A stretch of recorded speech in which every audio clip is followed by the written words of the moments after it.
Hello दोस्तों, स्वागत है आप सभी का मुरारी एकेडमी के यूट्यूब चैनल पर। और आज हम बात करने जा रहे हैं साइंस के सीरीज की नेक्स्ट पार्ट, जो कि अति महत्वपूर्ण है। जैसे कि आप सभी को पता है कि जो ये सीरीज चल रही है, इसके अंदर सभी प्रकार के क्वेश्चन आपको करवाए जा रहे हैं। जैसे कि रेलवे की जो एग्जाम अभी आने वाली है, उसके लिए बहुत ही महत्वपूर्ण है ये क्लासेज।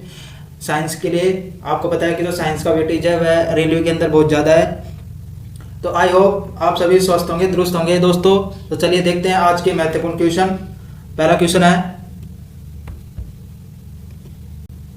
घरों में लगे पंखे, बल्ब आदि लगे होते हैं, यानी कि जो घरों के अंदर पंखे जो लगे होते हैं, वो बल्ब लगे होते हैं, वह किस क्रम में लगे होते हैं? श्रेणी क्रम में लगे होते हैं, समांतर क्रम में लगे होते हैं, या दोनों मिश्रित क्रम में, या किसी भी क्रम में लगा सकते हैं उसको। तो इसका राइट आंसर क्या होगा? तो जो इसका राइट आंसर होगा वो होगा श्रेणी क्रम। ठीक है दोस्तों, जो हमारे घरों की लाइट है, घरों की जो लाइट है वह श्रेणी क्रम के अंदर लगी हुई होती है। ठीक है दोस्तों, मतलब श्रेणी क्रम में अगर यदि हमें टोटल प्रतिरोध निकालना है तो उसका फॉर्मूला होता है कि R1 plus R2 plus R3 dash dash. उसको निकालने के लिए ये एक फॉर्मूला होता है, याद रखिएगा, बहुत ही महत्वपूर्ण है, इम्पोर्टेंट है, ध्यान रखिएगा। ठीक है। और यदि हम, ये तो है श्रेणी क्रम में। यदि हम समांतर क्रम में बात करें, समांतर क्रम, तो समांतर क्रम का भी याद रखिएगा, इसका जो टोटल प्रतिरोध होता है वह 1/R1, 1/R2, 1/R3। ठीक है, डैश डैश डैश जाएगा ये। इस प्रकार से हम किसी भी परिपथ में यदि समांतर क्रम में है तो उसका हम टोटल प्रतिरोध इस प्रकार से याद कर सकते हैं। और यदि किसी परिपथ यदि श्रेणी क्रम में है तो उसका प्रतिरोध हम इस प्रकार से निकाल सकते हैं। आया समझ में? तो इस प्रकार से हम निकाल सकते हैं। चलिए देखते हैं नेक्स्ट क्वेश्चन। किसी चालक के सिरों के बीच धारा के समानुपाती होता है, यह नियम है। मतलब इसमें लिख लीजिएगा कि थोड़ा सा यहाँ लिख लीजिए कि विभवांतर व धारा के समानुपाती होता है, यह नियम। जो विभवांतर है V व I के समानुपाती होता है, कौन सा नियम कहलाता है? फैराडे का नियम, ओम का नियम, कूलॉम का नियम, या जूल का नियम। तो इसका आंसर क्या होगा? तो जो इसका आंसर होगा वो होगा ओम का नियम। ठीक है दोस्तों, आपको पता है कि ओम का नियम जो विभवांतर होता है वह धारा के समानुपाती होता है। अर्थात अगर यदि हमें V बराबर IR, R यहाँ पे परिपथ में प्रतिरोध है, ठीक है, प्रतिरोध, I धारा है, तो ये इंपॉर्टेंट है, याद रखिएगा, बहुत ही ज़्यादा इंपॉर्टेंट है। इससे रिलेटेड न्यूमेरिकल भी आते हैं इसके अंदर। किसी दो का मान देके किसी एक का मान याद करवाया जा सकता है। ठीक है, तो ये कौन सा नियम है? यह है ओम का नियम। फैराडे का नियम जो धारा का जो नियम होता है, विद्युत चुंबकीय प्रेरण का नियम फैराडे, कूलॉम का नियम, ठीक है, और जूल का नियम। आप सभी को बताया कि जो किसी भी छड़ के अंदर यदि एक तरफ से गर्म कर दिया जाता है तो वह धीरे धीरे दूसरी तरफ भी गर्म होने लगती है, यानी कि आवेश की प्रवाह होने से वह गर्म हो जाती है। तो ये जूल का नियम है। ठीक है, चलिए देखते हैं नेक्स्ट।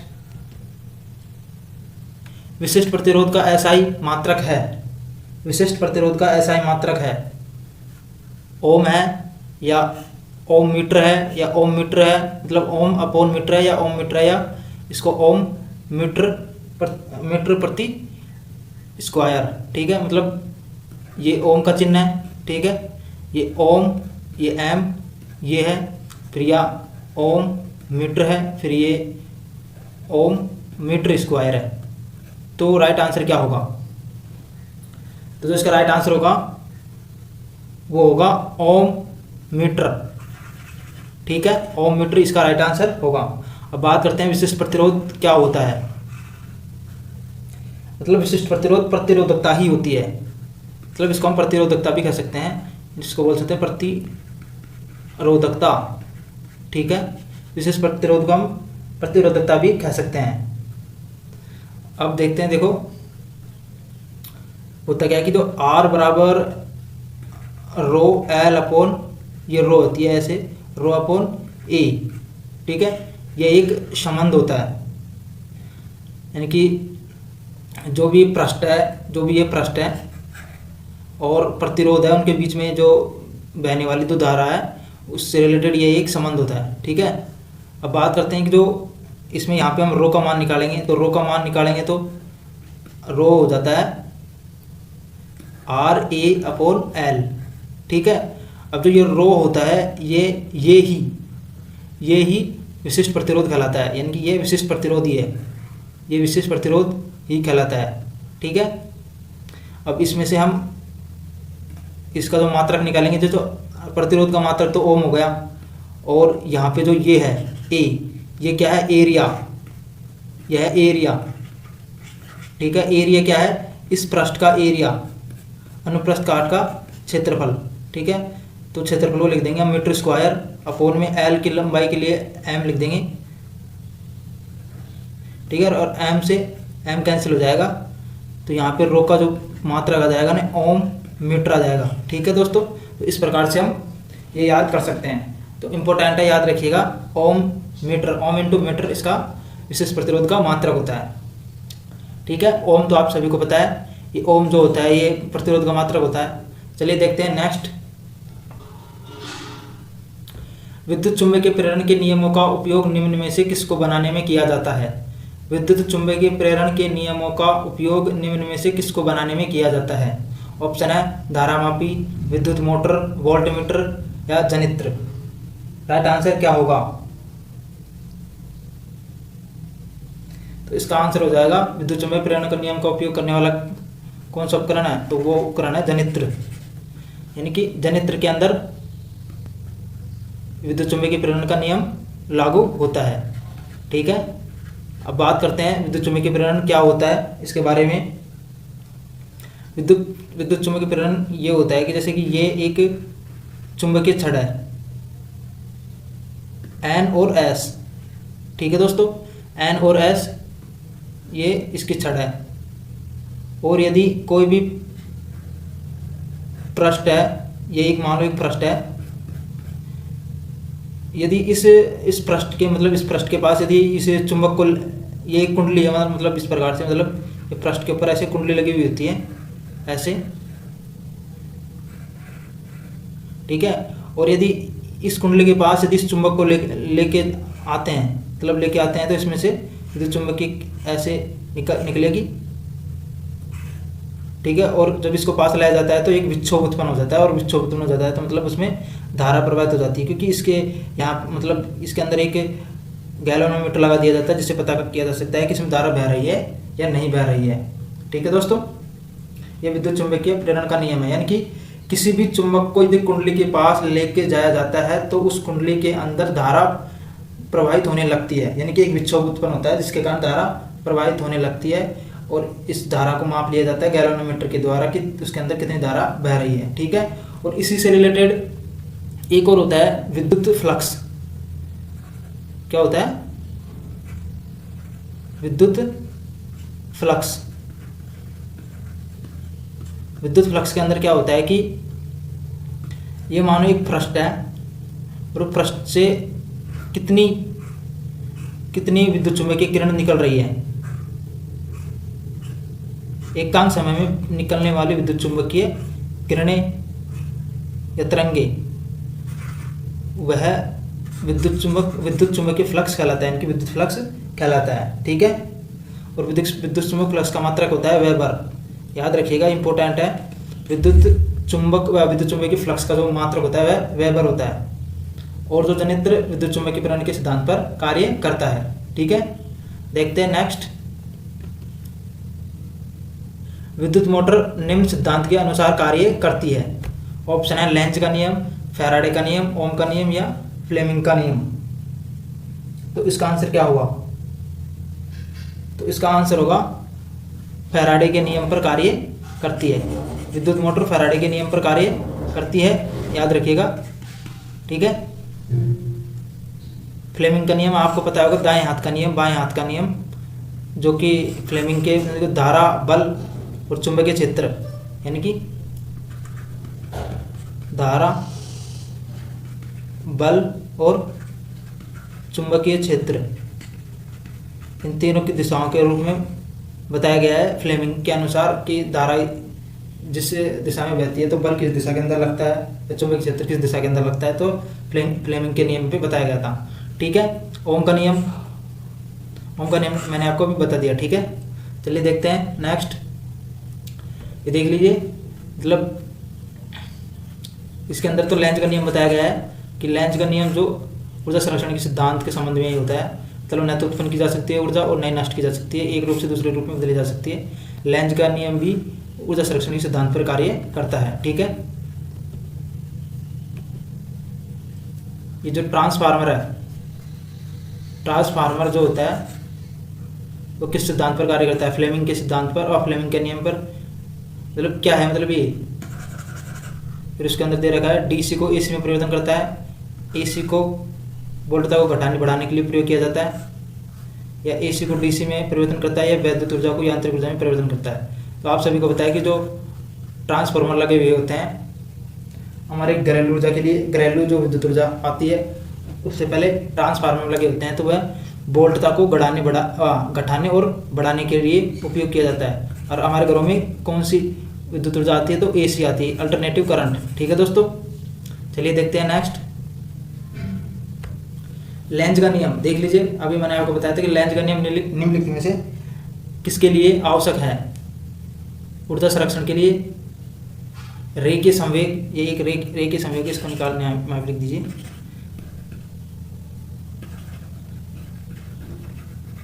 रेखीय संवेग, ठीक है।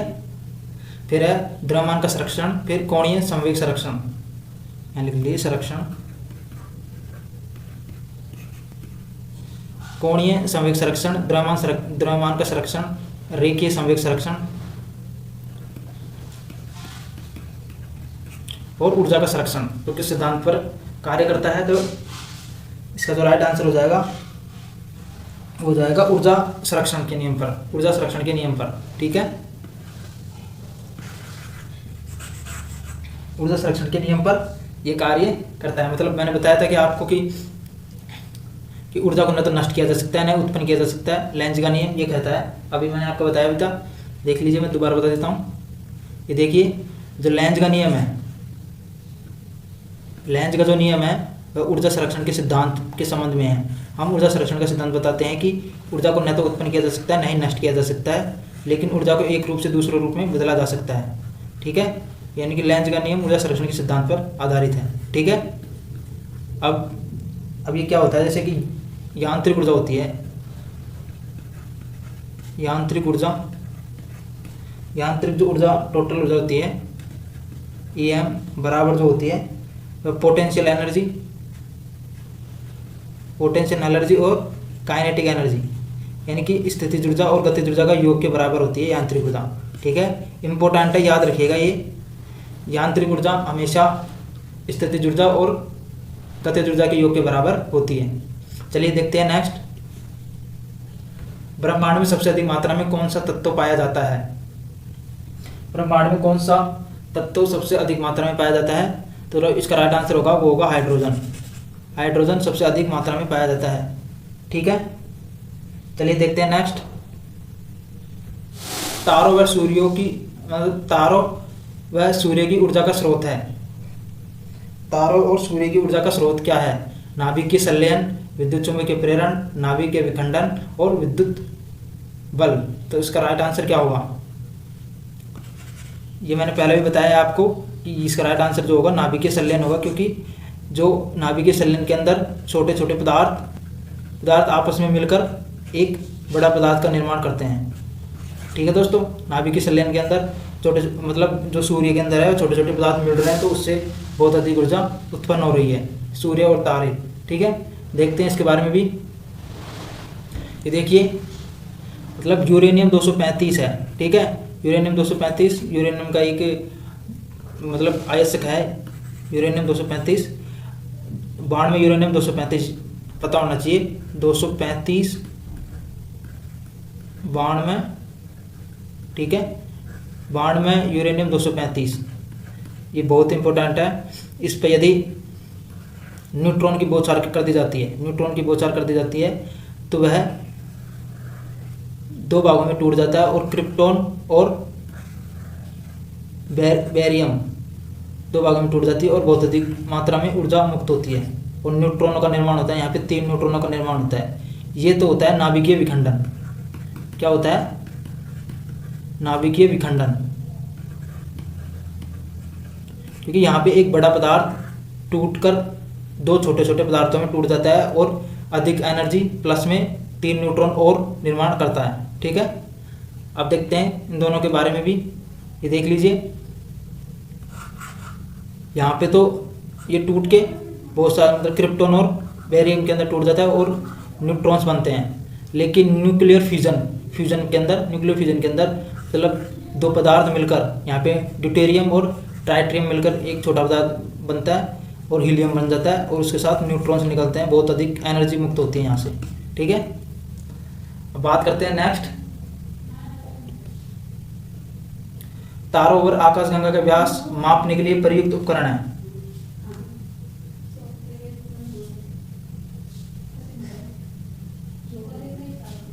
तारों व आकाशगंगा का व्यास मापने के लिए प्रयुक्त उपकरण है। ऑप्शन है फोटोमीटर, विस्कोमीटर, बैरोमीटर या इंटरफेरोमीटर। इसका आंसर क्या होगा? इसका आंसर होगा इंटरफेरोमीटर। इंटरफेरोमीटर के माध्यम से किसी आकाशगंगा या तारों का व्यास माप लिया जाता है। ठीक है, व्यास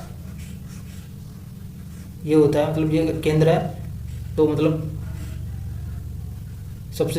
सबसे बड़ी जो जीवा होती है वह व्यास होती है। ठीक है, और उसके अंदर जो व्यास का मापन करता है वह इंटरफेरोमीटर करता है।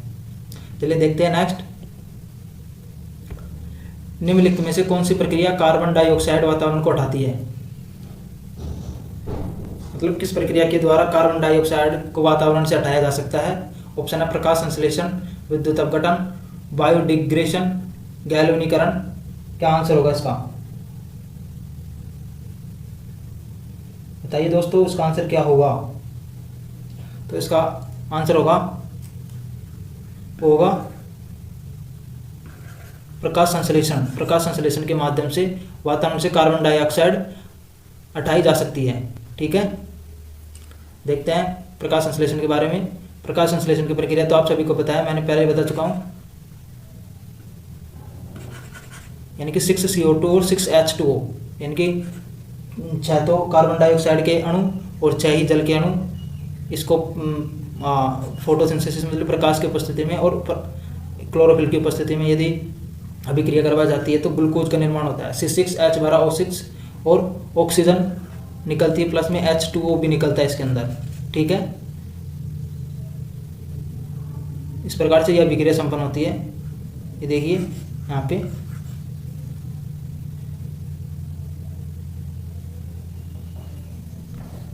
ठीक है दोस्तों, ये देख लीजिए यहाँ पे इस प्रकार से फोटोसिंथेसिस की प्रक्रिया संपन्न होती है। चलिए देखते हैं अगला। करनाल बट एक बीमारी है। करनाल बट एक बीमारी है। धान की होती है, मटर की होती है, राई की होती है या गेहूं की होती है? क्या आंसर होगा इसका? इसका आंसर क्या होगा? तो इसका जो आंसर होगा वो होगा गेहूं। गेहूं इसका राइट आंसर होगा। याद रखिएगा, करनाल बट है जो कि गेहूं की, यानी कि जो गेहूं होता है उसकी एक बीमारी होती है। देख लीजिए बीमारी किस प्रकार से होती है। ये देखिए गेहूं के अंदर ये मतलब काला काला सा हो जाता है, ये पूरा गेहूं इस प्रकार से समझिए। देखिए इसमें इस प्रकार से देखिए, ये मतलब गेहूं खराब हो जाता है, उसके अंदर मतलब ये रोग हो जाता है, उसके अंदर ये पूरा काला काला सा हो जाता है। ठीक है, तो यही होती है करनाल बट। चलिए देखते हैं नेक्स्ट। पौधों में व्हाइट बड रोग किसकी कमी से होता है? पौधों में व्हाइट बड रोग किसकी कमी से होता है? Zinc, copper, boron, manganese. इसका क्या आंसर होगा? पौधों में व्हाइट बड रोग किसकी कमी से होता है? बताइए दोस्तों, क्या आंसर होगा इसका? तो जो इसका आंसर होगा वो होगा जिंक। इसका आंसर होगा जिंक, व्हाइट बर्ड, मतलब जिंक इसका राइट आंसर होगा। ठीक है,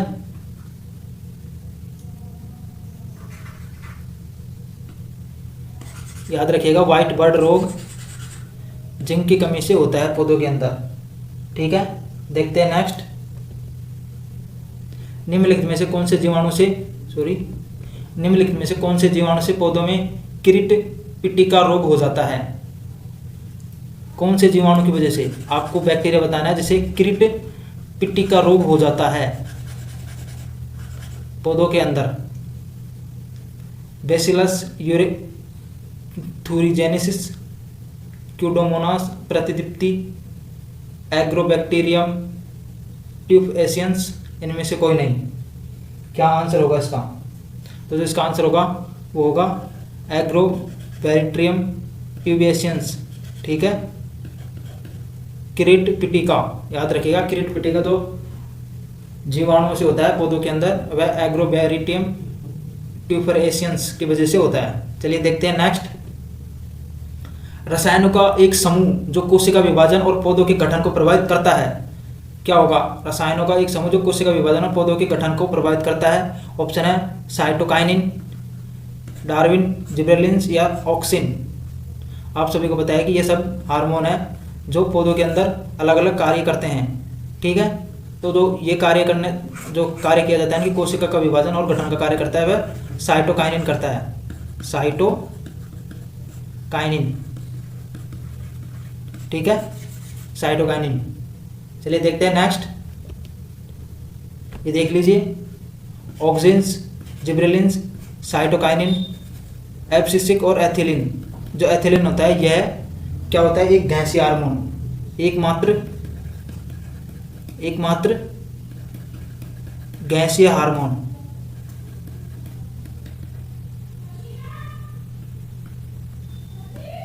गैसीय हार्मोन है। ठीक है दोस्तों, एकमात्र गैसीय हार्मोन है, पादप हार्मोन है। ठीक है, ये एथिलीन। चलिए देखते हैं नेक्स्ट। निम्नलिखित में से कौन सा प्राकृतिक फल पकाने वाला हार्मोन है? प्राकृतिक फल पकाने वाला हार्मोन कौन सा है? तो उसका राइट आंसर होगा एथिलीन। एथिलीन आप सभी को पता है कि जो ये वो प्राकृतिक रूप से जो फलों को है पकाता है इसके द्वारा। ठीक है, चलिए देखते हैं नेक्स्ट। सफेद दाग का इलाज निम्नलिखित में से कौन से हर्बल दवा के द्वारा किया जाता है? मतलब कौन सी दवा है जिसके अंदर सफेद दाग को नष्ट मतलब खत्म किया जा सकता है? ऑप्शन है लुकोसिन, लुकोप्सिन और लुकोट्रेप्सिन या लुकोजेन। क्या आंसर होगा इसका? तो जो इसका राइट आंसर होगा वो होगा लुकोट्रिप्सिन। लुकोट्रेप्सिन इसका राइट आंसर होगा। लिख देता हूं, लुकोट्रेप्सिन।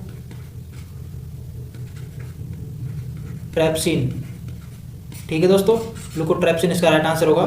चलिए देखते हैं नेक्स्ट। ये देखिए, इस प्रकार से मतलब शरीर के ऊपर ये वाइट सा हो जाता है, मतलब पूरा जो फिर ये धीरे धीरे बढ़ने लगता है और पूरे शरीर के अंदर फैल जाता है।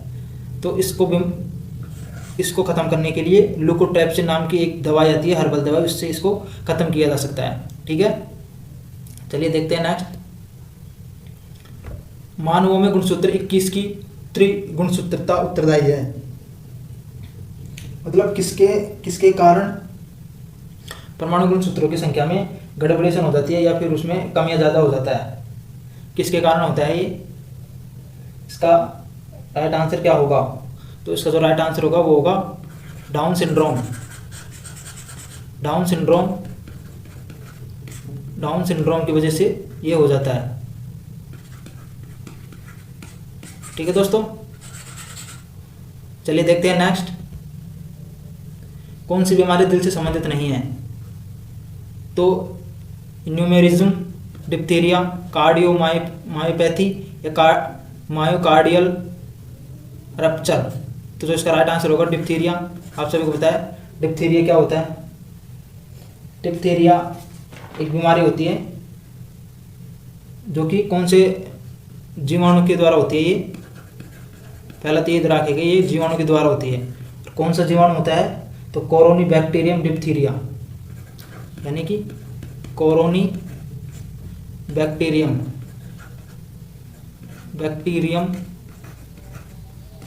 कोरोनोबैक्टीरियम डिप्थीरिया, कोरोनोबैक्टीरियम डिप्थीरिया नामक जीवाणु के द्वारा ये फैलता है। इसमें क्या होता है कि डिप्थीरिया के अंदर कृत्रिम झिल्ली बन जाती है, गले के अंदर कृत्रिम झिल्ली बन जाती है। कहाँ पे? गले में, ठीक है दोस्तों। और ये होता किसकी वजह से है? तो ये संक्रमित दूध की वजह से, संक्रमित दूध की वजह से ये होता है, ठीक है। बात करते हैं उपचार की। उपचार के लिए दो होती है, एक तो होती है डीपीटी, ये एक दवा होती है डीपीटी, ठीक है। और ये एंटीटॉक्सिन है। क्या है? एंटीटॉक्सिन है। एक तो क्या हो गया डीपीटी और एक हो गया एंटीटॉक्सिन। इसकी उपचार के लिए किया जाता है, ठीक है। कृत्रिम झिल्ली बन जाती है इस गले के अंदर। देख लीजिए, मैं आपको बता देता हूँ। ये देखिए इस प्रकार से, ठीक है। डिप्थीरिया के अंदर जीवाणु की वजह से होता है। कौन सा जीवाणु? कोरोनी बैक्टीरियम। इसके ये सिम्टम्स देख लीजिए। एक ग्लैंड्स के अंदर ब्रोकिंग कफ आती है ज़्यादा, बार्किंग कफ, ठीक है। और हार्ट ज़्यादा धड़कता है, ठीक है। चलिए देखते हैं नेक्स्ट। NaCl में यह बंद है, मतलब NaCl में कौन सा बंद है? आयनिक बंध, उपसहसंयोजक बंध, सहसंयोजी बंध या हाइड्रोजन बंध? तो क्या होगा इसका आंसर? तो आंसर होगा आयनिक बंध। आयनिक बंध होता है NaCl के अंदर, Na+ और Cl-, ठीक है। अब बात करते हैं इसके बारे में भी। अभी इसमें क्यों टूटता है? इसके अंदर प्लस और माइनस क्यों आता है? तो Na जो आपको पता है कि परमाणु क्रमांक कितना होता है? 11, ठीक है। अब हमको इलेक्ट्रॉनिक विन्यास लिखना है, तो इलेक्ट्रॉनिक विन्यास लिखेंगे 2, 8 और ये होगा 1, ठीक है। किस प्रकार से लिखते हैं? इनकी किस प्रकार से भरा जाता है? 2n² के माध्यम से, Lmn, इस प्रकार से जो इसकी कक्ष चलते हैं Lmn के हिसाब से। तो इसमें तो बाह्य में तो कितने हो गए? 1 इलेक्ट्रॉन्स। और Cl की बात करते हैं तो Cl कितने नंबर पे आता है? Cl आता है 17, यानी कि क्लोरीन आता है 17 नंबर पे, ठीक है। अब इसका हम इलेक्ट्रॉनिक विन्यास लिखेंगे 2, 8 और 7, ठीक है। अब ये स्टेबल होना चाहता है, यानी कि सोडियम 1 इलेक्ट्रॉन देके वह स्थायी होना चाहता है, और क्लोरीन 1 इलेक्ट्रॉन लेके स्थायी होना चाहता है। इसकी वजह से तो ये इलेक्ट्रॉन इस पे आ जाता है और यहाँ पे माइनस लग जाता है, और ये इलेक्ट्रॉन देता है तो इसलिए प्लस लग जाता है। तो याद रखिएगा, इस प्रकार से ये होता है, ठीक है। अब बात करते हैं हम इसमें सहसंयोजी बंध की। सहसंयोजी बंध क्या होता है? यानी कि इलेक्ट्रॉन को ओनली शेयरिंग होती है, एक दूसरे को देते नहीं है, वे साझेदारी करते हैं। मतलब जैसे कि क्लोरीन की बात करें, क्लोरीन के बाह्य कोश में कितने इलेक्ट्रॉन होते हैं? 3, 4, 5 और 6, और 1 इलेक्ट्रॉन इधर रखते हैं। ये यहाँ पे Cl कर लेते हैं, 2, 4 और 2, 6 और 1 इलेक्ट्रॉन ये। तो अब ये शेयरिंग कर लेते हैं एक दूसरे से, ये इस प्रकार से बना लेता है ये, और ये इस प्रकार से ऐसे। तो ये एक दूसरे से शेयरिंग कर लेते हैं और इसीलिए ये Cl2 बन जाता है, ठीक है। तो ये सहसंयोजी बंध होता है। अब बात करते हैं उपसहसंयोजी बंध। उपसहसंयोजी बंध के अंदर एक इलेक्ट्रॉन तो दे दिया जाता है, और अदर इलेक्ट्रॉनों से मतलब इलेक्ट्रॉन की शेयरिंग होती है, ठीक है। उपसहसंयोजक बंध के अंदर एग्जाम्पल याद रखिएगा O3, यानी कि O3 के अंदर जो ओजोन का जो सूत्र होता है O3, उसके अंदर उपसहसंयोजक बंध उपस्थित होता है, ठीक है। अब ये इसके स्ट्रक्चर में बना देता हूँ, रुकिए 1 मिनट।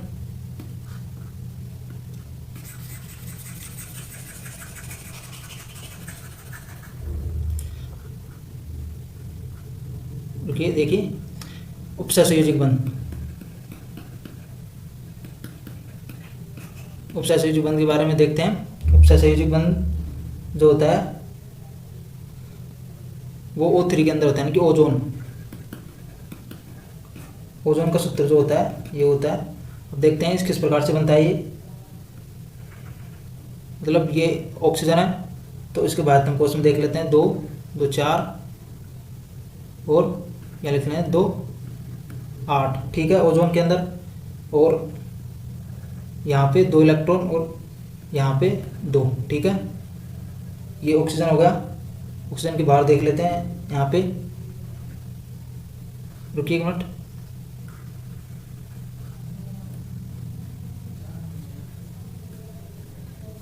ठीक है, 1 2 3 4 5 और 6, तो 8 इलेक्ट्रॉन इधर हो गए, 8 ही इलेक्ट्रॉन हो गए, 2 एक्स्ट्रा में थे। तो इसमें बनता क्या है कि ये इलेक्ट्रॉन तो इसी के साथ होता है, ठीक है, और ये इलेक्ट्रॉन इन सभी को लेके इस प्रकार से बना लेता है। तो इस प्रकार से ये इसकी स्ट्रक्चर होती है। मतलब कि ऑक्सीजन ऑक्सीजन के बीच में डबल बॉन्ड हो गया और एक पर्सनल ऑक्सीजन को दे देता है, तो इस प्रकार से ये बनता है, ठीक है। चलिए देखते हैं नेक्स्ट।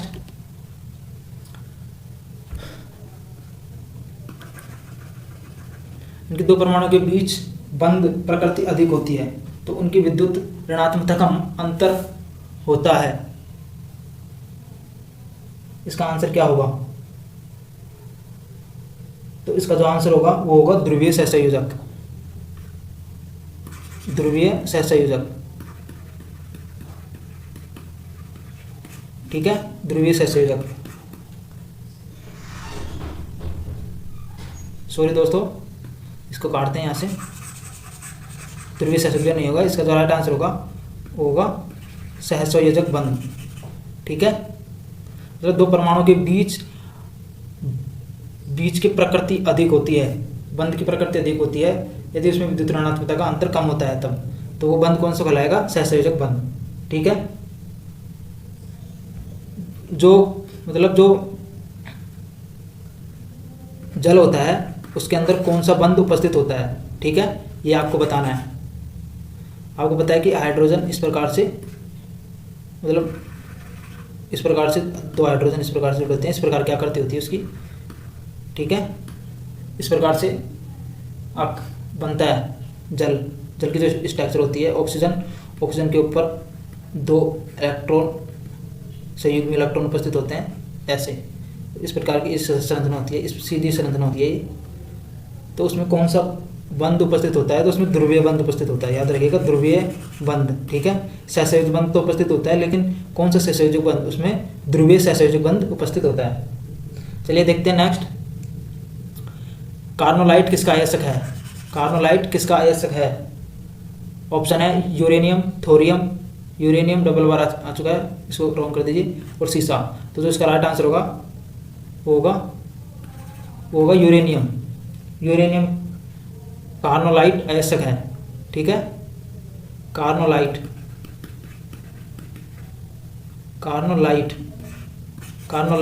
यूरेनियम का आयस्क है, ठीक है। अब यहाँ पे शीशे की भी बात कर लेते हैं। शीशा का आयस्क एक लिख लीजिए, गैलेना, इंपॉर्टेंट है गैलेना। दूसरा है सीरूसाइड, ठीक है, इसको बोलते हैं PbS, इसका सूत्र, और इसको PbCO3, ठीक है। चलिए देखते हैं नेक्स्ट। टैल्क निम्नलिखित में से क्या है? टैल्क किस से बना होता है? तो जो इसका राइट आंसर होगा वो होगा जिंक, कैल्शियम और ऑक्सीजन। जिंक, कैल्शियम और ऑक्सीजन से बना होता है। कौन सा? टैल्क, ठीक है, याद रखिएगा टैल्क। बारूद का आविष्कार किसने किया? बारूद का आविष्कार किसने किया? ऑप्शन है रोजर बेकन, सीवी रमन, कोस्ट या डॉक्टर गेटिंग। तो जो इसका राइट आंसर होगा वो होगा रोजर बेकन। रोजर बेकन के द्वारा बारूद का आविष्कार किया गया, ठीक है। सॉरी दोस्तों, चलिए देखते हैं नेक्स्ट। रोजर बेकन, याद रखिएगा, बारूद का आविष्कार उन्होंने किया था, जिसे हम RDX के नाम से भी जानते हैं। निम्नलिखित में से कौन सुमेलित नहीं है? क्लोरोफिल मैग्नीशियम, हीमोग्लोबिन आयरन, खाने का नमक सोडियम, कपड़े धोने का सोडा पोटेशियम। तो क्या आंसर होगा, मतलब हीमोग्लोबिन के अंदर आयरन पाया जाता है, बिल्कुल राइट, ये तो सही है, ये तो सही है। क्लोरोफिल के अंदर मैग्नीशियम पाया जाता है, ये भी राइट है। खाने का नमक जिसमें सोडियम पाया जाता है, बिल्कुल। खाने का सोडा क्या हो गया, बेकिंग सोडा, जिसे हम NaHCO3 के नाम से जानते हैं, ठीक है। कपड़े धोने का सोडा पोटेशियम, नहीं, गलत। तो जिसका राइट आंसर होगा वो होगा कपड़े धोने का सोडा तो Na2CO3 होता है, ठीक है। तो इसमें पोटेशियम नहीं आएगा। चलिए देखते हैं नेक्स्ट। तो जो इसका राइट आंसर जो होगा वो होगा ये, यहाँ पे उसने सुमेलित नहीं है ये पूछा था, ठीक है। चलिए देखते हैं नेक्स्ट। निम्नलिखित में से कौन सा सुमेलित है। अब इसमें पूछा है कि कौन सा सुमेलित है, आपको बताना है। Sodium iodide, sodium chloride, zinc phosphide या जिंक सल्फाइड। तो राइट आंसर क्या होगा, सिल्वर आयोडाइड, हॉर्न सिल्वर नहीं होती है ये। और सिल्वर क्लोराइड, ये कृत्रिम वर्षा, जो कृत्रिम वर्षा होती है सिल्वर आयोडाइड की वजह से होती है, AgI की वजह से सिल्वर आयोडाइड होती है, बल्कि यहाँ पे सिल्वर क्लोराइड दे रखा है, तो ये रॉन्ग आंसर, ठीक है। जिंक सल्फाइड, फोस्फोरस वुल, तो जो इसका राइट आंसर होगा वो होगा zinc sulphide. Zinc sulphide ZnS, ये होता है चूहे का विष, ठीक है। चूहे का विष उपयोग किया जाता है चूहे के विष के रूप में, ठीक है। ये खाद्यान्नों के अंदर जो जहाँ पर गेहूं के भंडार होते हैं वहाँ पे इनका प्रयोग किया जाता है चूहों को मारने के लिए, ठीक है। देखते हैं नेक्स्ट। निम्नलिखित में से कौन सा बहुलक बुलेट प्रूफ खिड़की बनाने में उपयोग किया जाता है। बुलेट प्रूफ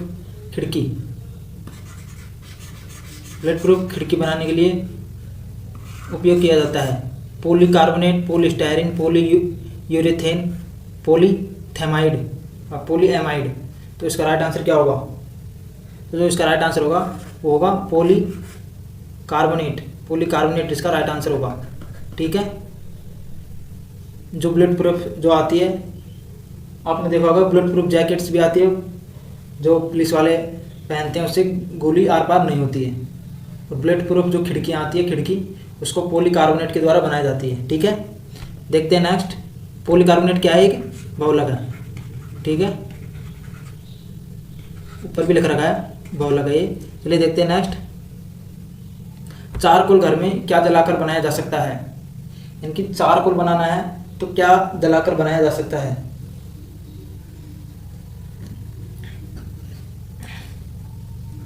चारकोल आपको पता है कि हवा की अनुपस्थिति में, हवा नहीं चल रही है, मतलब हवा नहीं है और लकड़ी को जला रहे हैं, तो आपको पता है कि धुआं सा उठने लगता है, उसी को हम चारकोल बोलते हैं। तो हवा की अनुपस्थिति में यदि लकड़ी को जलाया जाए तो चारकोल का निर्माण होता है, ठीक है।